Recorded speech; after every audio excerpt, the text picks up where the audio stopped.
아침에 일어나면 몸이 무겁고 조금만 걸어도 숨이 차고 지친다면 이 간식을 점검할 시간입니다. 제 진료실에 아주 건강해 보이시는 60대 후반의 남성분이 찾아오셨습니다. 바로 김철수 어르신이셨죠. 은퇴하시고 매일 아침 뒷산에 오르는 게 유일한 낙이라고 하셨어요. 건강 하나만큼은 누구보다 자신 있다고 큰 소리를 치시던 분입니다. 그런데 이 어르신께서 진료실에 찾아오시기 한 달 전부터 이상한 증상을 겪기 시작하셨답니다.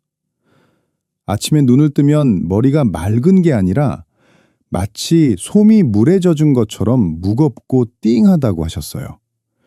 알람 소리에 겨우 일어나 세수를 해도 안개가 낀 것처럼 개운치가 않다는 겁니다. 더 이상한 건 등산길에서 자꾸 뒤처지신다는 거예요. 평소에는 앞장서서 휙휙 올라가셨는데 요즘은 조금만 걸어도 숨이 차고 다리가 천근만근이라 뒤따라오는 부인분 눈치를 보게 된다고 하셨습니다. 어르신은 처음엔 그냥 나이 탓이겠거니 충곤증인가 보다 하고 넘기셨대요.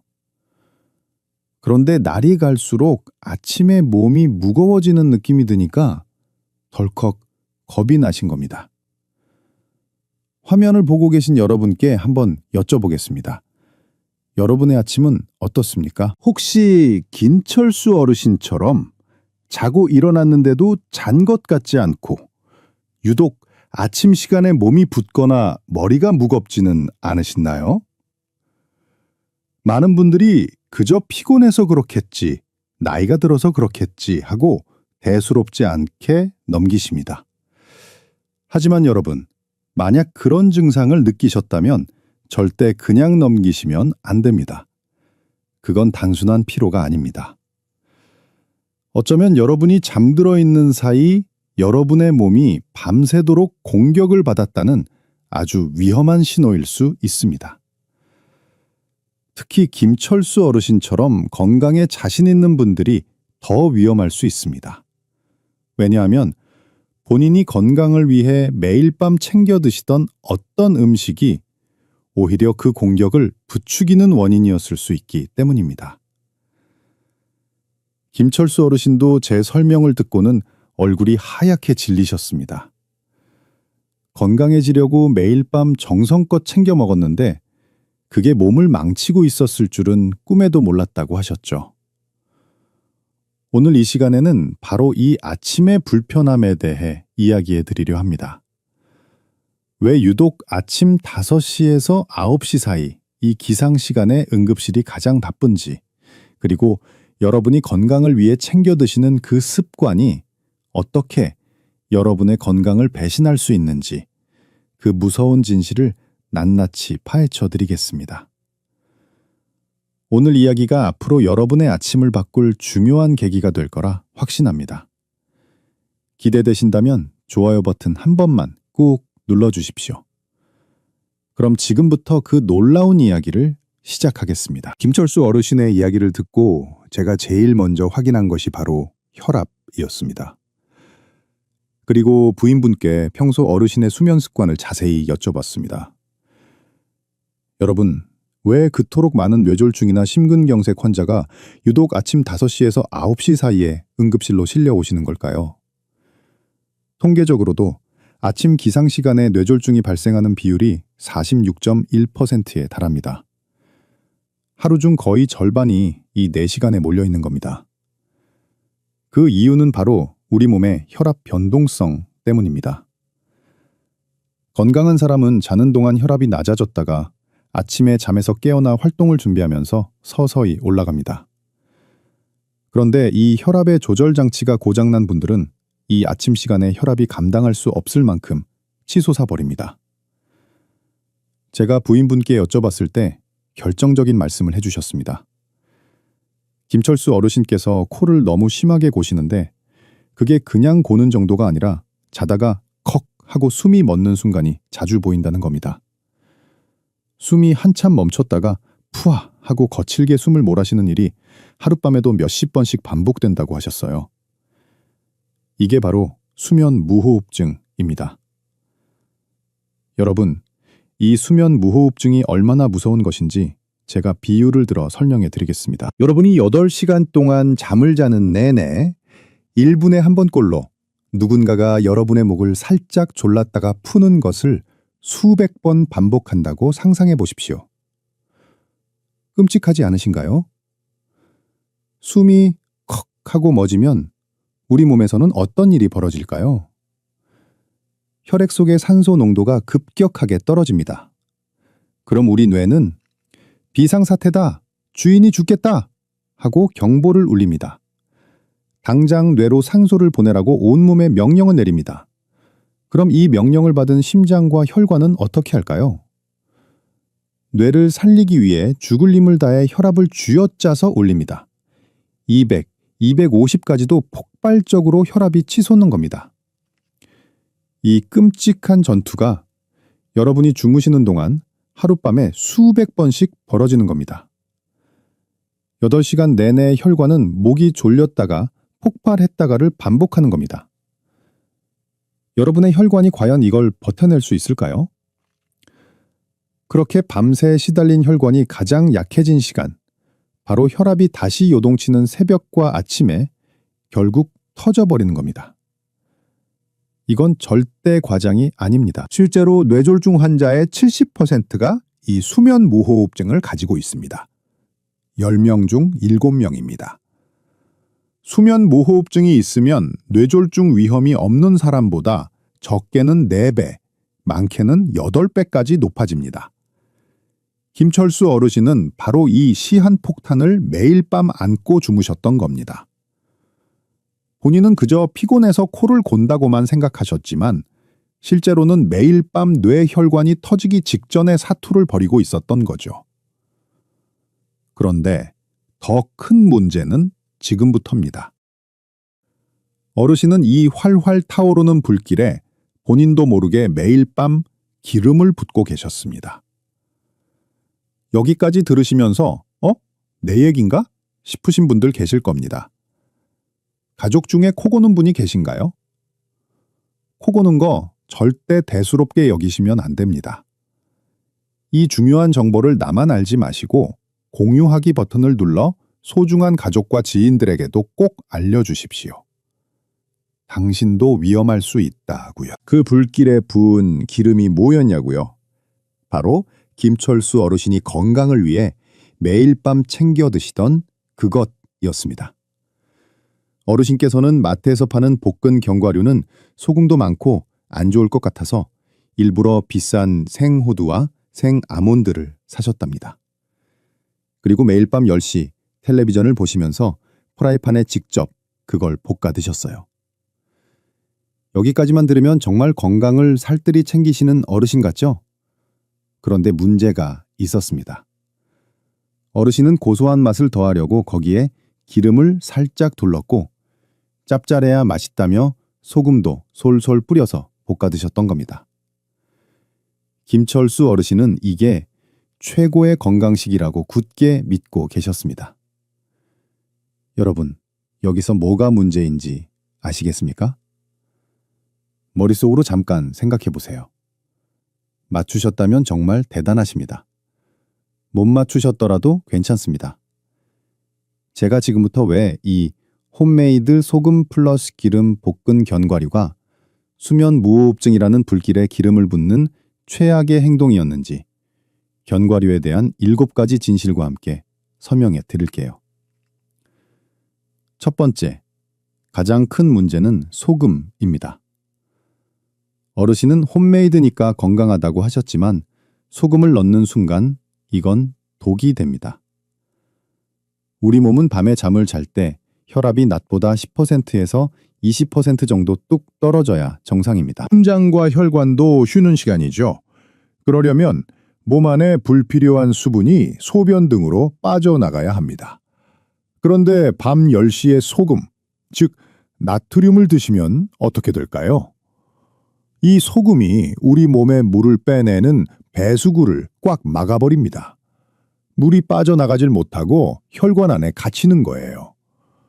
가뜩이나 수면 무호흡증 때문에 혈압이 폭발하려 하는데 소금이 혈액의 양까지 늘려버리니 댐에 물이 꽉 찬 상태에서 배수구까지 막아버린 꼴입니다. 그럼 댐이 어떻게 되겠습니까? 터져버리겠죠. 이게 바로 야간 고혈압의 무서움입니다. 두 번째, 기름을 왜 또 두르셨을까요?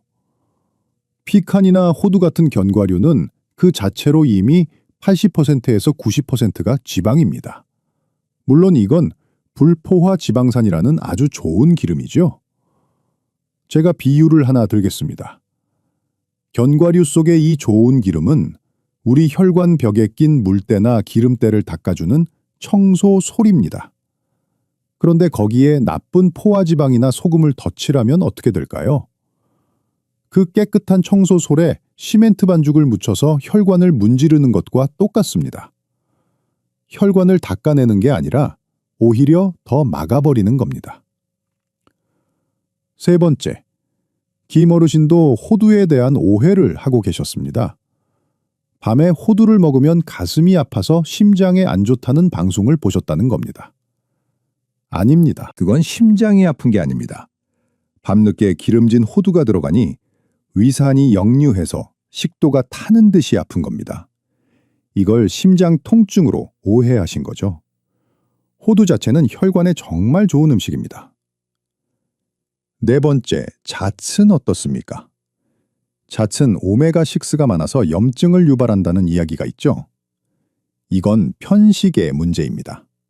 잣만 매일 한 트럭씩 드시고 오메가3가 풍부한 등푸른 생선이나 들기름은 전혀 안 드시면 불균형이 오겠죠. 하지만 우리가 반찬으로 생선도 먹고 나물도 먹는다면 잣 조금 드시는 건 아무 문제 없습니다. 균형의 문제지 잣의 문제가 아닙니다. 다섯째, 헤이즐넛이나 피칸도 마찬가지입니다. 그 자체로는 혈관을 깨끗하게 해주는 고마운 식품들입니다. 여섯째, 마트에서 파는 아몬드나 피스타치오. 문제는 소금 간입니다. 원물은 정말 좋습니다. 그러니 사실 때 반드시 무염이라고 쓰인 걸 사셔야 합니다. 일곱 번째, 김어르신이 피하려고 하셨던 상업용 혼합 견과류입니다. 달콤하고 짭짤하게 설탕과 소금, 시럽으로 버무려진 것들이죠. 이건 어르신이 집에서 만드신 것만큼이나 나쁩니다. 설탕은 혈당을, 소금은 혈압을 동시에 올려버리니까요. 밤 9시 넘어서 이걸 먹는 건 앞서 말씀드린 불난집에 부채질을 하는 것과 같습니다. 여러분, 이제 핵심이 보이시나요? 견과류는 죄가 없습니다. 죄는 밤 9시 이후라는 늦은 시간과 소금과 설탕이라는 첨가물, 그리고 한 줌 이상이라는 과도한 양에 있습니다. 여러분은 오늘 밤 건강을 위해 무엇을 드실 계획이셨습니까? 혹시 김철수 어르신과 같은 실수를 하고 계시진 않았는지 이 영상을 보시는 지금 여러분의 찬장과 냉장고를 한번 떠올려 보십시오. 오늘 영상이 도움이 되고 있다면 댓글에 도움 두 글자만 남겨주세요. 여러분의 소중한 의견이 저에게는 큰 힘이 됩니다. 이제부터가 오늘 영상의 진짜 핵심입니다. 김철수 어르신의 이야기를 들으시고 나는 아니겠지 하면서도 덜컥 겁이 나신 분들 계실 겁니다. 괜찮습니다. 지금부터 제가 김철수 어르신께 당장 실천하시라고 말씀드렸던, 그리고 여러분도 오늘부터 바로 하실 수 있는 명쾌한 실천 방법 3가지를 알려드릴 테니까요. 가장 먼저, 적을 알기 위해 내 몸 상태를 정확히 확인해야 합니다. 바로 검사입니다. 증상이 없어도 꼭 받으셔야 하는 필수 검사 3가지를 말씀드릴게요. 첫 번째는 경동맥 초음파 검사입니다. 여러분, 목을 한번 만져보세요. 맥박이 뛰는 곳이 있죠? 거기가 바로 경동맥입니다. 이 혈관이 뭐냐면 우리 뇌로 올라가는 피의 80%가 지나가는 메인 수도관입니다. 이 수도관에 녹이 슬었는지 찌꺼기가 껴서 좁아지지는 않았는지 초음파로 들여다보는 겁니다. 아프지도 않고 10분이면 끝납니다. 이 검사 하나로 여러분의 뇌졸중 위험을 70에서 80%까지 예측할 수 있습니다. 두 번째는 심전도 검사와 24시간 홀터 검사입니다. 제가 앞서 뇌졸중의 원인으로 심방세동이라는 부정맥을 말씀드렸죠. 심장이 불규칙하게 뛰면서 피떡을 만드는 무서운 병입니다. 그런데 이 심방세동은 숨바꼭질을 아주 잘합니다. 병원에 와서 잠깐 검사할 때는 멀쩡하다가 집에 가시면 특히 밤에 주무실 때만 살짝 나타났다가 사라집니다. 그래서 이걸 잡으려면 24시간 동안 심전도 기계를 몸에 붙이고 생활하는 홀터 검사가 필요합니다. 가슴이 두근거린 적이 있으시다면 꼭 받아보셔야 합니다. 세 번째는 수면 다원 검사입니다. 밤새 내 목을 조르던 그 범인, 수면 무호흡증을 잡는 검사입니다. 병원에서 하룻밤 주무시면서 뇌파, 호흡, 산소 수치, 심장 박동을 전부 확인합니다. 김철수 어르신처럼 심각한 수면 무호흡증으로 진단되면 양압기라는 치료기계의 도움을 받을 수 있습니다. 자, 이렇게 검사를 통해 내 몸의 위험 신호를 확인했다면 이제 생활을 바꿔야 합니다. 두 번째 실천사항, 김철수 어르신의 견과류 시간표를 완전히 바꿨습니다. 여러분도 이렇게 하십시오. 첫째, 시간입니다. 밤 10시가 아니라 아침 9시에서 10시 사이입니다. 등산을 가시기 전이나 아침 식사 후에 드시는 겁니다. 아침에 드시는 견과류는 하루 종일 활동하는 데 필요한 좋은 에너지원이 됩니다. 둘째, 방법입니다. 소금, 기름, 설탕 절대 안 됩니다. 마트에서 무염, 무첨가라고 쓰인 원물, 즉 생견과류나 아무것도 안 하고 볶기만 한 것을 사십시오. 셋째, 양입니다. 딱 한 줌입니다. 여러분 손바닥을 오목하게 펴보세요. 거기에 담기는 만큼입니다. 그람수로 따지면 20g에서 30g 정도입니다. 몸에 좋다고 한 봉지를 다 드시면 안 됩니다. 마지막 세 번째 실천사항입니다. 이건 여러분의 생명을 구할 수도 있는 아주 중요한 구별법입니다. 가짜 신호와 진짜 신호를 구별하는 법입니다. 아침에 화장실 가려고 벌떡 일어날 때 핀 하고 어지러운 거요? 그건 뇌졸중이 아니라 대부분 기립성 저혈압입니다. 갑자기 일어나서 피가 머리까지 못 따라간 거죠. 이럴 땐 어떻게 하냐고요? 침대 끝에 걸터 앉아서 10초만 숫자를 세고 그런 다음 천천히 일어나세요. 하지만 어지러운 것과 동시에 한쪽 팔다리에 힘이 빠지고 말이 어눌해지고 한쪽 눈이 잘 안 보인다면 이건 10초 쉴 시간이 없습니다. 기립성 저혈압이 아닙니다. 이건 뇌졸중입니다. 즉시 119를 부르셔야 합니다. 밤에 가슴이 타는 듯이 아픈 것도 마찬가지입니다. 김철수 어르신도 오해하셨죠? 이건 위산 역류일 가능성이 높습니다. 신물이 올라오고 쓴맛이 나죠? 상체를 일으켜 앉으면 조금 나아집니다. 하지만 진짜 심장 문제는 다릅니다. 식은땀이 나고 왼쪽 어깨나 팔 안쪽으로 통증이 뻗칩니다. 자세를 바꿔도 똑같이 아픕니다. 이건 위산 역류가 아닙니다. 119입니다. 여러분, 오늘 제가 말씀드린 것들이 어렵습니까? 아닙니다. 오늘 당장 실천하실 수 있습니다. 오늘 당장 실천하실 분 다짐이라고 댓글에 2글자만 남겨주세요. 여러분의 다짐이 여러분의 10년 후 건강을 바꿀 겁니다. 그로부터 6개월이 지났습니다. 정기 검진을 위해 김철수 어르신께서 환한 얼굴로 진료실 문을 열고 들어오셨습니다. 저는 제 눈을 의심했습니다. 6개월 전 그토록 무거운 표정으로 아침이 지옥 같다고 말씀하셨던 그분이 아니셨거든요. 제가 웃으며 여쭤봤습니다. 어르신, 요즘 아침 등산은 좀 어떠실립니까? 어르신께서 껄껄 웃으시며 이렇게 대답하셨습니다. 선생님, 요즘엔 아침 6시 알람이 울리는 게 기다려집니다. 자고 일어나면 머리가 깃털처럼 가볍고 예전처럼 등산길에서 제가 제일 앞장서서 걷습니다. 검사 결과도 놀라웠습니다. 밤새 들쭉날쭉 치솟던 혈압은 안정적으로 조절되기 시작했고요. 가장 걱정했던 경동맥 초음파 검사에서도 좁아졌던 혈관이 더 이상 나빠지지 않고 깨끗하게 유지되고 있었습니다. 어떻게 이런 변화가 가능했을까요? 김철수 어르신은 그날 이후로 수면 다원 검사를 받으셨고 수면 무호흡증 진단 후에 양압기라는 기계의 도움을 받기 시작하셨습니다. 처음에는 마스크를 쓰고 자는 게 답답하고 어색하셨지만 며칠 지나지 않아 본인이 먼저 느끼셨대요. 아침이 달라지는 것을요. 어르신의 부인 말씀이 이제는 코 고는 소리 하나 없이 아기처럼 조용히 주무신다고 합니다. 밤새 목을 조르던 범인을 드디어 잡은 겁니다. 물론 그 홈메이드 소금 견과류는 식탁에서 완전히 사라졌습니다. 대신 이제는 매일 아침 9시 등산 가방을 챙기시면서 무염 견과류 한 줌을 그렇게 꿀맛처럼 드신다고 하셨습니다. 어르신께서는 모든 게 제 덕분이라고 하셨지만 천만의 말씀입니다. 이건 제가 한 게 아닙니다. 매일 밤 조금 불편하더라도 양압기를 참고 주무신 것도 30년 넘게 이어온 야식 습관을 단칼에 바꾼 것도 바로 김철수 어르신 본인이셨습니다. 여러분, 김철수 어르신의 이 이야기가 오늘 제가 여러분께 드리고 싶었던 모든 것입니다.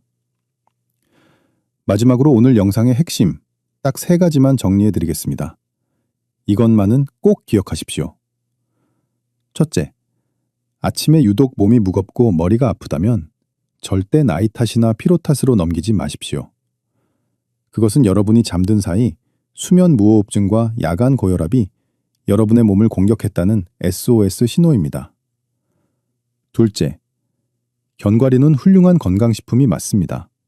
하지만 언제 그리고 어떻게 먹느냐가 모든 것을 결정합니다. 밤 9시 이후의 견과류, 소금간이 된 견과류는 불난 집에 기름을 붓는 것과 같습니다. 아침에 원물로 딱 한 줌만 드십시오. 셋째, 뇌졸중은 어느 날 갑자기 찾아오는 불행이 아닙니다. 반드시 신호가 있습니다. 증상이 없어도 내 경동맥 수도관은 깨끗한지, 내 심장은 엇박자로 뛰고 있지는 않은지, 경동맥 초음파, 심전도 검사, 그리고 수면 검사는 선택이 아닌 필수입니다.